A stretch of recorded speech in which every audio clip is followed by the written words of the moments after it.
नमस्कार दोस्तों, जितने भी शिक्षक साथी YouTube चैनल गुरुजी के ऑनलाइन प्लेटफॉर्म से जुड़े हैं उन सभी को मैं मेरी ओर से प्यार भरा नमस्कार। दोस्तों, जैसा कि आपको पता है, महात्मा गांधी इंग्लिश मीडियम की जो क्लास है योजनाओं को लेकर, उनकी 3 क्लासेज YouTube चैनल पर अपलोड कर दी गई थी।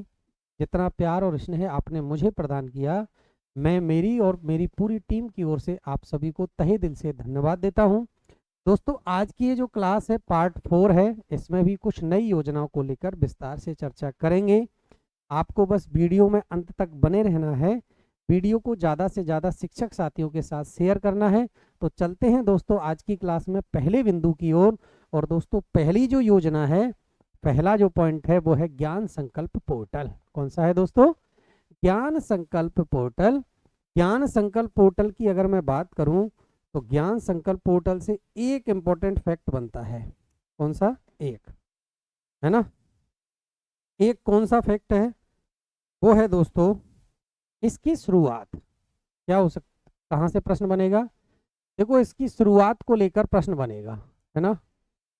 इसकी शुरुआत होगी दोस्तों 5 अगस्त 2017 को। कब होगी? 5 अगस्त 2017 को इसकी शुरुआत होती है। साथ एक योजना और आती है इसी दिन, मुख्यमंत्री विद्यादान कोष, है ना। कौन सी है? मुख्यमंत्री विद्यादान कोष जो योजना है, ये भी इसी दिन लॉन्च की गई थी। एक को याद होना चाहिए दोस्तों, आपने खूब ज्ञान संकल्प पोर्टल पर किया है, हमने और आपने सबने मिलकर। एक्चुअल में ये एक ऑनलाइन प्लेटफॉर्म है, भामाशाहों को विद्यालय से जोड़ने का, विद्यालय से कनेक्ट करने का उद्देश्य है। तो इसका जो उद्देश्य है वो है सरकारी जो विद्यालय हैं, सरकारी विद्यालय और सरकारी विद्यालयों के बुनियादी ढांचे को मजबूत करने के लिए, किसको करने के लिए? बुनियादी ढांचे को मजबूत करने के लिए, बुनियादी ढांचे को मजबूत करने के लिए क्या करना है? भामाशाहों द्वारा वित्तीय सहायता प्रदान करना। भामाशाहों मतलब दानदाताओं, है ना। दान दाताओं द्वारा वित्तीय सहायता प्रदान करना, वित्तीय सहायता प्रदान करना, ये इस योजना का प्रमुख उद्देश्य था। ज्ञान संकल्प पोर्टल से दोस्तों सबसे जो इम्पोर्टेंट फैक्ट है ना, वो बनता है इसकी शुरुआत को लेकर। और इसकी शुरुआत होती है 5 अगस्त 2017 को।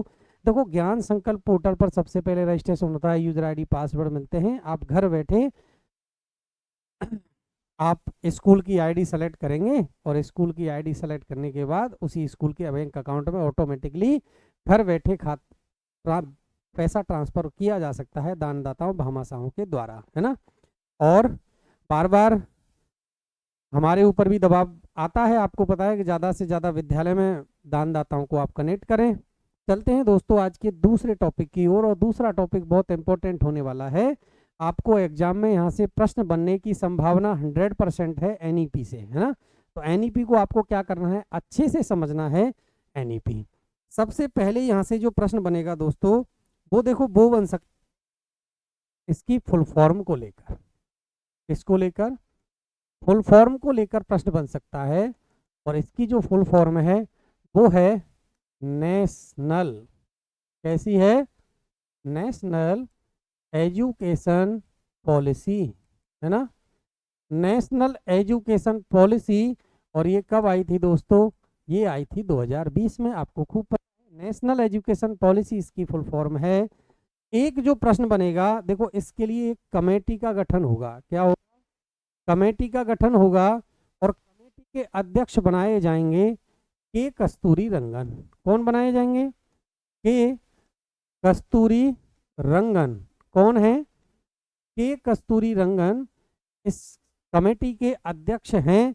और आपको पता होना चाहिए, ये जो के कस्तूरी रंगन है, ये इसरो के पूर्व चीफ रहे हैं। क्या रहे हैं? पूर्व चीफ रहे हैं। देखो, जून 2017 में, कब? सॉरी, जून 2017 में क्या होगा, पहले एक कमेटी बनेगी जून 2017 में, और ये कमेटी फिर क्या करेगी, अपनी रिपोर्ट पेश करेगी। क्या करेगी, रिपोर्ट पेश करेगी। और इसने रिपोर्ट पेश की दोस्तों, वो की 5 मई 2019 को। ये भी डाटा है, इंपॉर्टेंट है ना। तो देखो, एक तो इसकी फुल फॉर्म से नेशनल एजुकेशन पॉलिसी, ये आपको याद रखना है दोस्तों। फिर इसकी एक कमेटी बनेगी केस कस्तूरी रंगन की अध्यक्षता में। जून 2017 में कमेटी का गठन होगा, ये अपनी रिपोर्ट देगी 5 मई 2019 को। और इसके बाद लागू लागू करने की तिथि से खूब प्रश्न बनते हैं। वो लागू किया गया था, और लागू किया गया 29 जुलाई 2020 को, है ना। 29 जुलाई 2020 को इसको लागू किया गया। और देखो, एक इंपॉर्टेंट फैक्ट और है, कर्नाटक कौन सा है, कर्नाटक पहला राज्य है। कौन सा है, कर्नाटक पहला राज्य है जिसने एनईपी 2020 को सबसे पहले लागू किया था, है ना। एनईपी 2020 को सर्वप्रथम लागू करने वाला जो स्टेट है वो है कर्नाटक, है ना। तो ये भी एक इम्पोर्टेंट बनता है एनईपी 2020 से। अब एनईपी 2020 का आपको लक्ष्य भी पूछा जा सकता है एग्जाम में। क्या पूछा जा सकता है, लक्ष्य। अब देखो लक्ष्य क्या है, लक्ष्य इसका है कि वैश्विक स्तर पर भारत को एक वैश्विक ज्ञान महाशक्ति बनाना है, एक ग्लोबल नॉलेज सुपर पावर के रूप में विकसित करना इसका प्रमुख उद्देश्य। ग्लोबल लेवल पर, अर्थात वैश्विक स्तर पर। और ग्लोबल लेवल पर आपको पता होना चाहिए, ग्लोबल नॉलेज हाई पावर क्या है, ग्लोबल नॉलेज हाई पावर, इसका प्रमुख लक्ष्य रखा गया है दोस्तों कि विश्व स्तर पर, वैश्विक स्तर पर भारत को एक ज्ञान के रूप में महाशक्ति बनाना एनईपी 2020 का प्रमुख लक्ष्य है। तो इस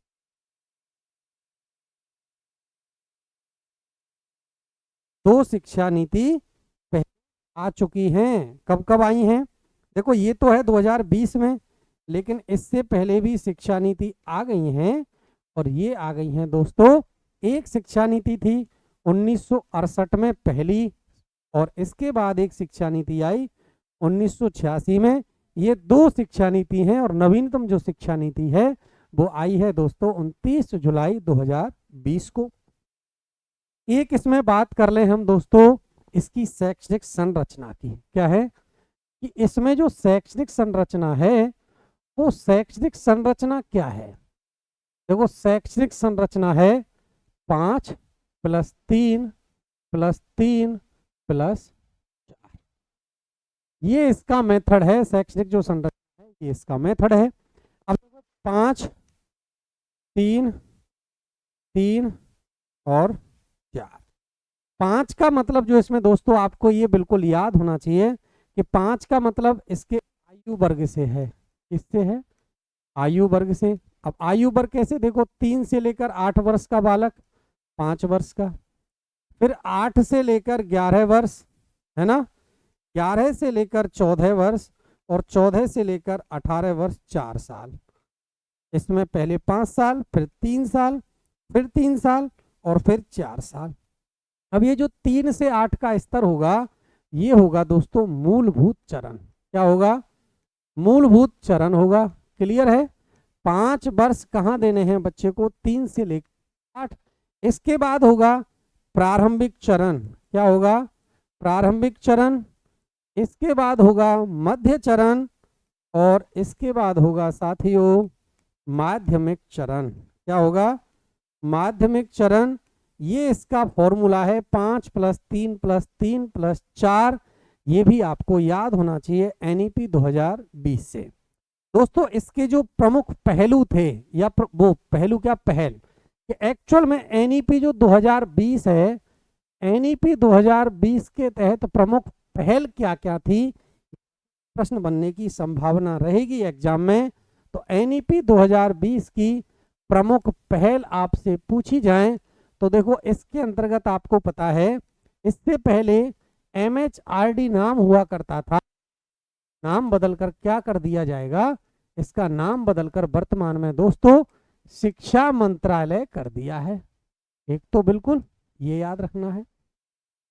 इसका नाम बदलकर क्या कर दिया है, MHRD हुआ करता, बदला जाएगा।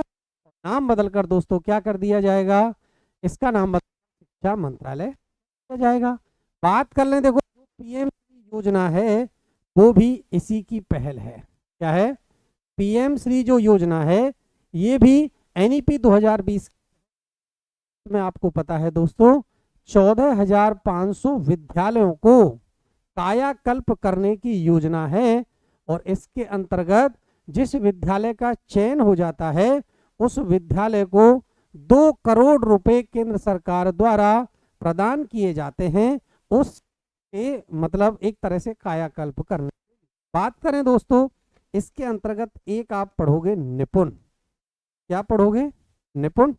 निपुण की फुल फॉर्म मैंने आपको पहले भी बताई थी। निपुण जो भारत है ये NEP 2020 की पहल है दोस्तों। इसको जो लागू किया गया था निपुण को, एक तो प्रश्न यहां से निपुण से बनता है 5 जुलाई 2021। इसकी फॉर्म है नेशनल इनिशिएटिव, नेशनल इनिशिएटिव है ना। P से बनेगा proficiency, proficiency, proficiency NEP, national initiative proficiency in reading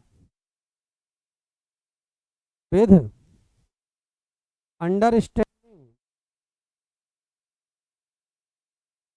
and learning. क्या बनेगा, एंड लर्निंग। ये इसकी फुल फॉर्म है। इंपोर्टेंट फैक्ट बनता है इसे निपुण को लेकर।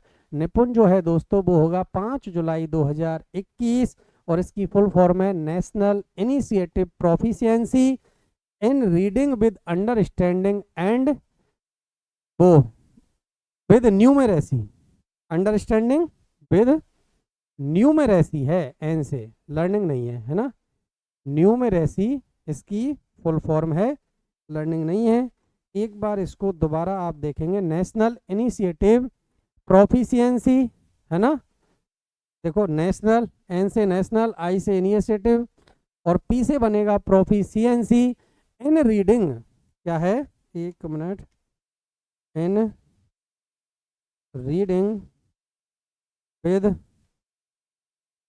अंडरस्टैंडिंग। यू से क्या बन जाएगा, अंडरस्टैंडिंग बन जाएगा। और इसके बाद रह जाएगा दोस्तों ओनली एन और इसका हो जाएगा एंड न्यूमेरेसी।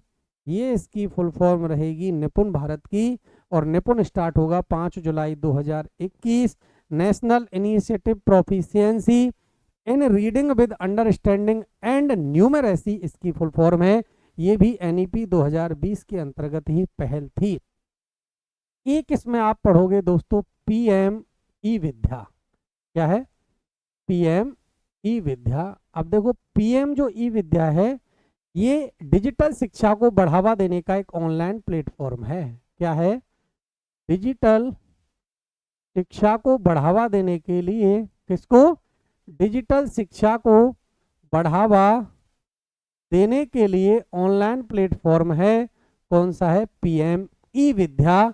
ये भी पूछा जा सकता है। बात इसी में आप पढ़ोगे NCF-FS। NCF 2005 आपने खूब पढ़ा है, नेशनल करिकुलम फ्रेमवर्क है ना, curriculum framework, national curriculum framework. अब इसमें क्या जुड़ FS जुड़ गया है तो इसका हो जाएगा दोस्तों फंडामेंटल स्टेज। क्या हो जाएगा, फंडामेंटल स्टेज।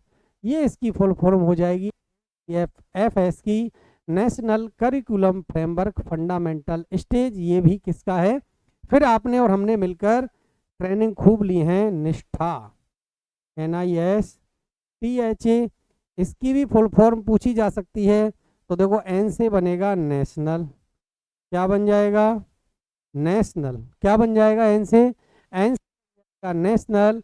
I से बन जाएगा इनिशिएटिव। क्या बन जाएगा दोस्तों, नेशनल इनिशिएटिव, और एस से क्या बनेगा आप बताओ, मैं आपको पहले करा चुका हूं, for school heads and teachers holistic advancement, इसकी फुल फॉर्म होती है national initiative for school, S से क्या बनेगा स्कूल हेड्स, है ना, school heads and teachers, T से क्या बन जाएगा टीचर्स, एच से बन जाएगा होलिस्टिक, और ए से बन जाएगा एडवांसमेंट, ये इसकी फुल फॉर्म रहेगी दोस्तों निष्ठा की, national initiative for school heads and teachers holistic advancement, इसकी फुल फॉर्म है किसकी, निष्ठा की। दोस्तों एनईपी में और क्या क्या है, एनईपी में देखो एक और आता है NDEAR, इसकी भी फुल फॉर्म पूछी जाने की संभावना रहेगी, तो ये आपको याद रखना है, नेशनल डिजिटल एजुकेशन आर्किटेक्चर इसकी फुल फॉर्म है, क्या है NDEAR, नेशनल डिजिटल एजुकेशन, क्या है national digital education architecture, architecture ये इसकी फुल फॉर्म है, इसकी NDAR, इसी के अंतर्गत आप पढ़ोगे NHEQF, ये भी एक पहल है NEP 2020 की, और इसके अंतर्गत देखो इसकी फुल फॉर्म ही पूछने की प्रबल संभावना रहेगी एग्जाम में, तो नेशनल, एन से क्या बन जाएगा नेशनल, एच से बन जाएगा हाई, ई से बन जाएगा एजुकेशन, क्या है एजुकेशन, क्यू से बन जाएगा क्वालिटी, क्या बन जाएगा क्वालिटी, और एफ से बन जाएगा दोस्तों फ्रेमवर्क, ये है NEP 2020 के अंतर्गत पहल। ये NEP 2020 इसको एक बार सरसरी निगाह से दोबारा रिवाइज कर लें। देखो सबसे पहले आपको पता है NEP 2020 जो है इसकी full form national education policy, और इसके लिए कमेटी किया गया था दोस्तों के कस्तूरी रंगन जो पूर्व चीफ थे इसरो के, इनकी अध्यक्षता में एक कमेटी का गठन होगा, और ये कमेटी अपनी रिपोर्ट पेश करेगी 5 मई 2019 को, कब करेगी 5 मई 2019 को, और इस NEP को लागू करेगा 29 जुलाई 2020। बात करें पहला स्टेट NEP 2020 को लागू करने वाला कौन सा है, तो कर्नाटक बनेगा, NEP 2020 को लागू करेगा। इसका जो लक्ष्य था वो था ग्लोबल नॉलेज हाई पावर, वैश्विक स्तर पर भारत को ज्ञान के रूप में एक महाशक्ति के रूप में उभारना, इसका लक्ष्य है। बात करें दोस्तों शिक्षा नीति पहले भी आई है क्या, बिल्कुल आई है, 1968 में और 1986 में ये दो शिक्षा नीति पहले आ चुकी हैं। शैक्षणिक संरचना क्या होगी, 5+3+3+4, 5 में इंक्लूड करोगे आप 3 से लेकर 8, 8 से लेकर 11, 11 से लेकर 14 और 14 से लेकर 18, ये एक आयु वर्ग की है। मूलभूत चरण, प्रारंभिक चरण, मध्य चरण और माध्यमिक चरण, ये भी याद होने चाहिए। इसके अंतर्गत जो पहल है, देखो MHRD का नाम बदला जाएगा और वर्तमान में इसका नाम बदलकर क्या कर दिया है, शिक्षा मंत्रालय। बात करें दोस्तों इसके अंतर्गत PM श्री योजना को लागू किया गया है। 14,500 स्कूलों को नवीनीकृत अर्थात उनकी कायाकल्प करने की वो केंद्र सरकार की योजना है, जिसके अंतर्गत 2 करोड़ रुपए विद्यालय को प्रदान किए जाते हैं। निपुण की बात करें, निपुण देखो 5 जुलाई 2021, इसकी फुल फॉर्म याद रखनी है, national initiative proficiency and reading with understanding and numeracy, ये इसकी फुल फॉर्म है। दोस्तों बात कर लें PM ई-विद्या की, PM ई-विद्या एक डिजिटल प्लेटफॉर्म है दोस्तों, डिजिटल शिक्षा को बढ़ावा देने का। दोस्तों NCFFS नेशनल करिकुलम फ्रेमवर्क 2005 था, लेकिन NEP 2020 में एक नया शब्द जोड़ा है, FS फंडामेंटल स्टेज। बात करें निष्ठा की, national initiative for school heads and teachers holistic advancement, ये दोस्तों थी NEP 2020। इसी के अंतर्गत देखो एक NDEAR national digital education architecture. बात करें NHEQF national high education quality framework, ये थी दोस्तों। और अब चलते हैं एक नई योजना है और ये है दोस्तों बालिका शिक्षा फाउंडेशन। देखो बालिका शिक्षा जो फाउंडेशन है ये राजस्थान में है ना, और ये काफी सारी योजनाओं को संचालित करती है, इनकी नोडल एजेंसी भी है। तो दोस्तों बात कर लें बालिका शिक्षा फाउंडेशन की। सबसे पहले इसकी बात होगी इसकी स्थापना को लेकर प्रश्न पूछा जा सकता है। 30 मार्च 1995 को अस्तित्व में आया बालिका शिक्षा फाउंडेशन। कब आया? 30 मार्च 1995 को, है ना। इसका जो प्रमुख उद्देश्य है, इसका उद्देश्य देना क्या है? बालिका शिक्षा को बढ़ावा देने के लिए बालिका शिक्षा फाउंडेशन की स्थापना की जाती है 30 मार्च 1995 को। कब की गई? 30 मार्च 1995 को स्थापना की गई। अब देखो ये नोडल एजेंसी है। क्या है? नोडल एजेंसी है। काफी सारी योजनाएं इसके द्वारा संचालित की जाती हैं बालिकाओं के लिए, क्योंकि नाम से ही विदित है बालिका शिक्षा फाउंडेशन है। देखो पहले वाली हमने एक तो इंदिरा प्रियदर्शनी योजना पढ़ ली। इंदिरा प्रियदर्शनी की जो योजना की नोडल एजेंसी है वो कौन सी है दोस्तों? वो है बालिका शिक्षा फाउंडेशन। एक तो इंदिरा प्रियदर्शनी योजना, एक है आपकी योजना। कौन सी है? आपकी बेटी योजना। ये भी क्या है? आपकी बेटी योजना, ये भी इसके द्वारा संचालित की जाती है। एक योजना है मुख्यमंत्री हमारी बेटी योजना, इसको हमने पहले भी पढ़ लिया है। मुख्यमंत्री हमारी बेटी योजना, है ना, ये है एक योजना है। इसके अंतर्गत दोस्तों देखो ये बालिका शिक्षा फाउंडेशन है, काफी सारी बालिका शिक्षा को बढ़ावा देने के लिए राजस्थान में कई सारी योजनाओं को संचालित करता है। जैसे आपने नाम सुना है गार्गी पुरस्कार। कौन सा है? गार्गी पुरस्कार है, जिसके अंतर्गत आप पढ़ोगे 10th क्लास पास करने पर लड़की के अगर 75% मार्क्स आए हैं तो 11वीं और 12वीं में अगर वो नियमित रूप से अध्ययनरत रहती है तो उसको 3000 रुपए की वार्षिक छात्रवृत्ति प्रदान की जाती है गार्गी पुरस्कार के अंतर्गत। बात करें दोस्तों इसके अंतर्गत एक और है बालिका शिक्षा प्रोत्साहन योजना। कौन सी है? बालिका शिक्षा प्रोत्साहन योजना। ये बहुत सारी योजनाएं हैं जिनको ये बालिका शिक्षा फाउंडेशन संचालित करती है। बात करें और कोई योजना है? बिल्कुल है। एक तो है मूक बधिर। कौन सी है? मूक के लिए, और एक है शारीरिक अक्षमता वालों के लिए ना है। इनके लिए देखो पुरस्कार प्रदान किए जाते हैं। मूक बधिर आर्थिक सहायता योजना इसका पूरा नाम है, और यह है शारीरिक अक्षमता पुरस्कार आर्थिक सहायता योजना। दोस्तों इतनी सारी योजनाओं का संचालन बालिका शिक्षा फाउंडेशन, जिसकी स्थापना हो 30 मार्च 1995 को, इसके द्वारा संचालित किया जाता है, और इसका प्रमुख उद्देश्य है बालिका शिक्षा को बढ़ावा देना। बात करें अगली योजना की, बेटी बचाओ बेटी पढ़ाओ। इसका जो उद्देश्य है दोस्तों वो पता है, लिंगानुपात है उसमें जो कम करना है ना। बात करें दोस्तों इसकी शुरुआत की, किसकी? एक मिनट,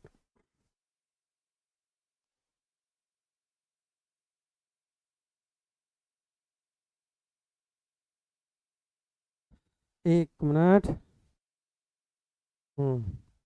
देखो सब बनेगा, वो बनेगा शुरुआत को लेकर। शुरुआत होगी इसकी 22 जनवरी 2015 को, और 22 जनवरी 2015 को एक इस जगह का भी नाम पूछ सकता है।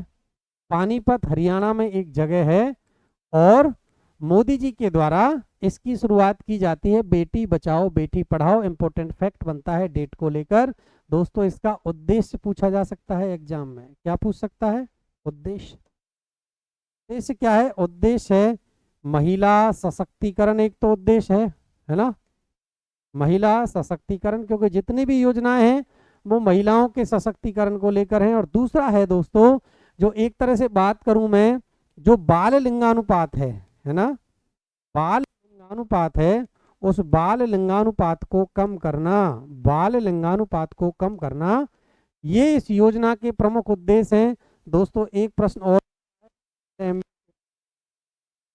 ब्रांड एम्बेसडर कौन है इसकी? देखो अवनी लखेरा। कौन है? अवनी लखेरा जो पैरा ओलंपियन हैं और राइफल शूटर हैं, वो इसकी ब्रांड एम्बेसडर हैं। दोस्तों चलते हैं अगली योजना की ओर। और अगली योजना है, देखो बेटी बचाओ बेटी पढ़ाओ से इतने ही फैक्ट बनेंगे। ब्रांड एम्बेसडर को प्रश्न बन सकता है अवनी लखेरा को लेकर। 22 जनवरी 2015 डेट को लेकर भी प्रश्न पूछा जा सकता है। और एक इसका स्थान याद रखना है आपको, पानीपत हरियाणा। दोस्तों अगली जो योजना है वो है गार्गी पुरस्कार। गार्गी पुरस्कार के बारे में अभी मैंने बताया था आपको, बालिका शिक्षा जो फाउंडेशन है उसके द्वारा संचालित योजना है। और इसके द्वारा देखो किया क्या जाएगा, है ना। इसका जो है जब बालिकाओं को लेकर है तो बालिका शिक्षा को बढ़ावा देना, है ना। बालिका शिक्षा को बढ़ावा दिया जाएगा, बिल्कुल सही है। बात करें कि इसकी जो शुरुआत है वो कब हुई थी,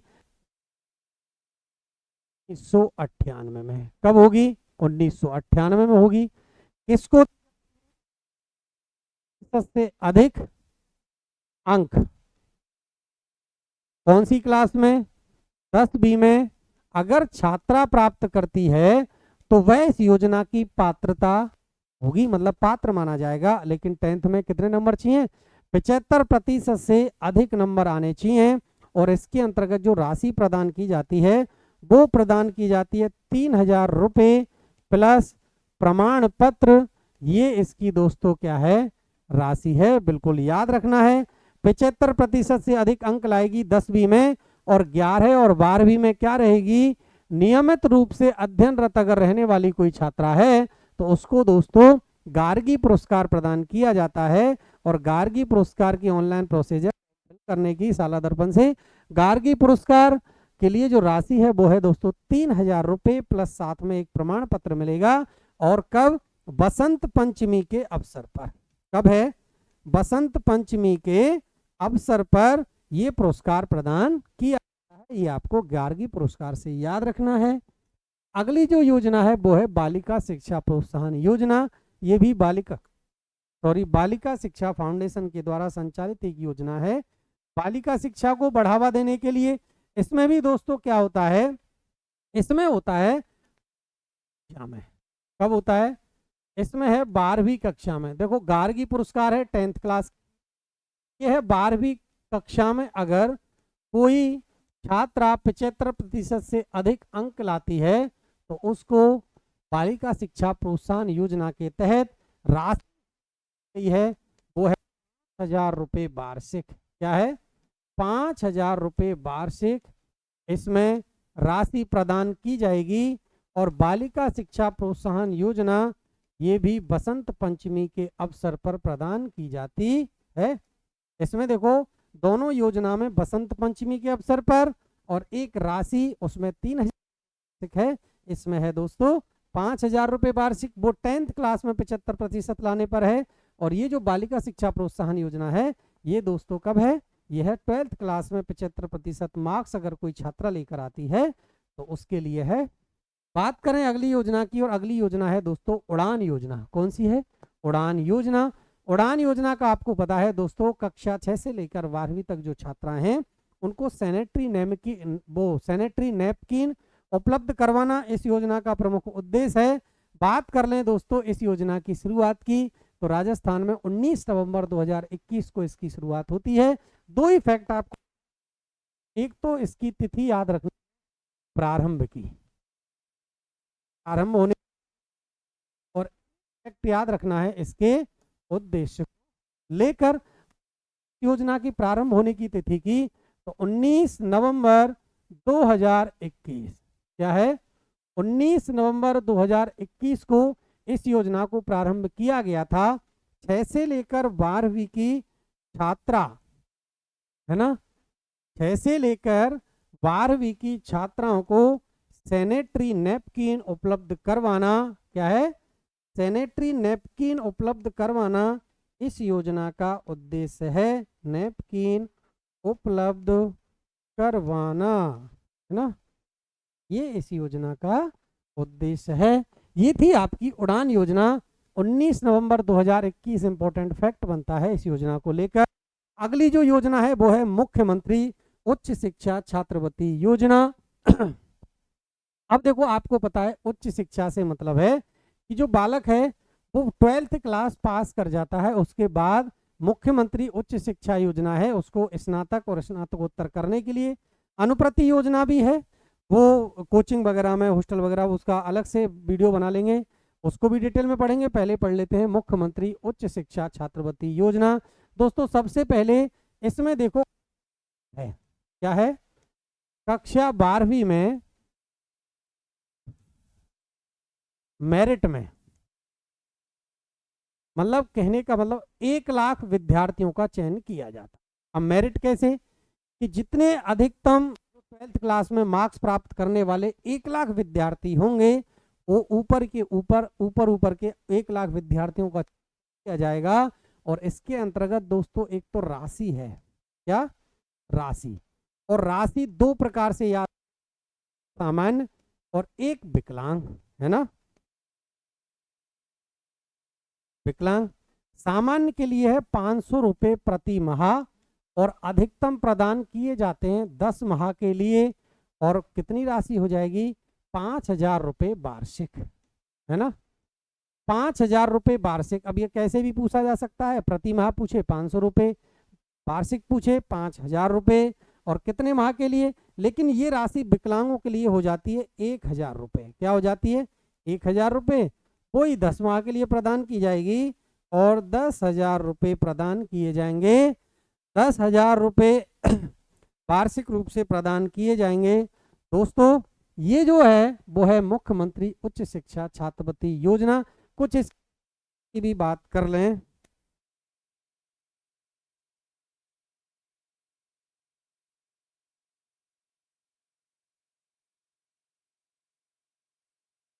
देखो मुख्यमंत्री उच्च शिक्षा छात्रवृत्ति योजना ये कक्षा में जो 1 लाख विद्यार्थी हैं प्रत्येक संकाय के, उनके लिए दी जाएगी। और इसमें राशि आपको याद रखनी है दोस्तों। 1 मिनट पानी पी लेता हूं।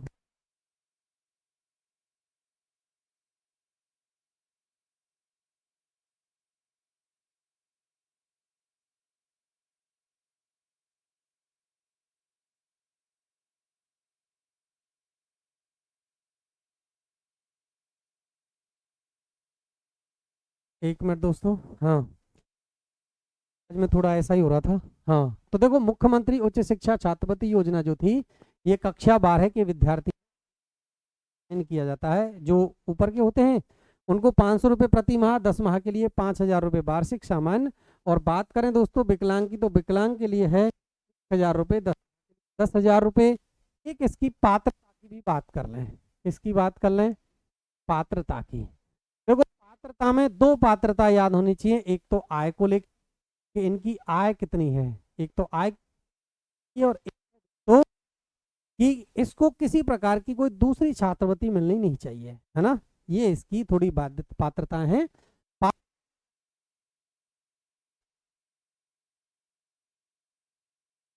2,50,000 रुपये आय, है ना। एक तो ये आय की सीमा है ना।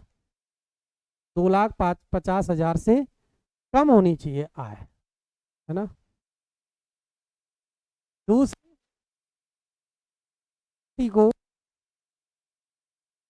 विद्यार्थी को कोई अन्य छात्रवृत्ति, कोई अन्य छात्रवृत्ति मिलनी नहीं चाहिए, है ना। ये इस योजना की वो है।